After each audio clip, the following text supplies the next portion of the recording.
I married Eleanor Vance on the very same day her true love was getting married next door. Just as we were about to exchange rings, the man himself stormed into our ceremony red-eyed and shaking. He announced that the only woman he'd ever loved was Eleanor and that he couldn't go through with marrying the fiancé waiting for him, the one battling a terminal illness. Eleanor didn't even look at me. She pulled her hand from mine and ran after him. I was left standing there humiliated while my mother was so angry she ended up in the hospital. Later, the abandoned bride and I caught each other's eyes for a moment. I asked quietly, "Do you want to switch grooms?" 3 years passed before Eleanor came back. She was crying, saying she regretted everything, but I scooped up both kids from the back seat, one in each arm. I stepped aside and said, "Excuse me, I'm in a hurry to pick up my wife from work." Chapter 1. The ones I carried home with Cyrus in one arm and Chloe in the other. I turned to close the car door and stopped cold. Standing a few feet away was someone I never expected to run into again. Eleanor, my ex-fiancée, the woman who ditched me at our own wedding 3 years ago and ran off with her true love. Balancing both kids against my chest, I kept my voice polite. "Excuse me, I'm in a hurry." Eleanor's expression darkened instantly. Instead of stepping aside, she blocked my path, her voice sharp and accusing. "Who are these kids?" I shut the door with a quick kick, not planning to engage, but Chloe looped her arms around my neck and asked loud enough for everyone to hear, "Daddy, why is this lady so mean?" Eleanor's face tightened even more. "Why is she calling you daddy?" She sounded almost frantic. "I was only gone for 3 years. How could you already have children? Did you have kids with someone else?" The second I left, I kept my tone even. "What did you expect, that I'd stay loyal to you forever?" Eleanor and I had grown up together. Our families had arranged the engagement when we were kids,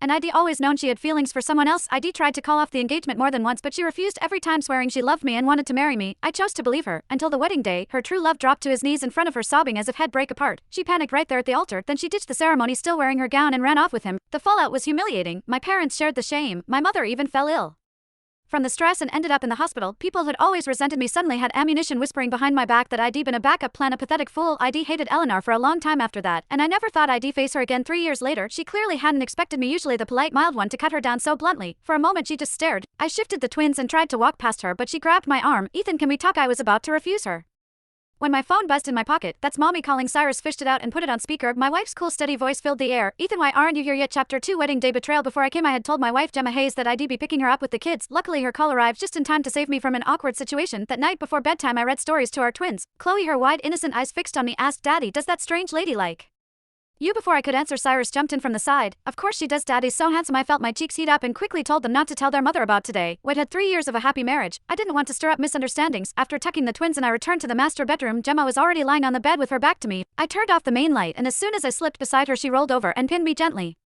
"Ethan, I didn't know you were such a hit. Women actually hit on you in public. How do you know that?" I asked, stunned. She hummed softly and pinched my cheek. "Our kids told me everything before even stepping inside. Those traitors," I muttered. Gemma's eyes widened. "And you feel sorry for her?" I sighed. "It's Eleanor." Since she already knew, I had no reason to hide it. Jealousy flared in Gemma. "She heartlessly abandoned you back then. Bet she's regretting it now." She pinched my face harder. "Ethan, if I ever find out you're tangled up with her again, you're dead." In the soft glow of the lamp, Gemma looked strikingly beautiful. I felt a rush of desire, wrapped my arms around her waist and pressed her against me. "My heart is only yours." "How?"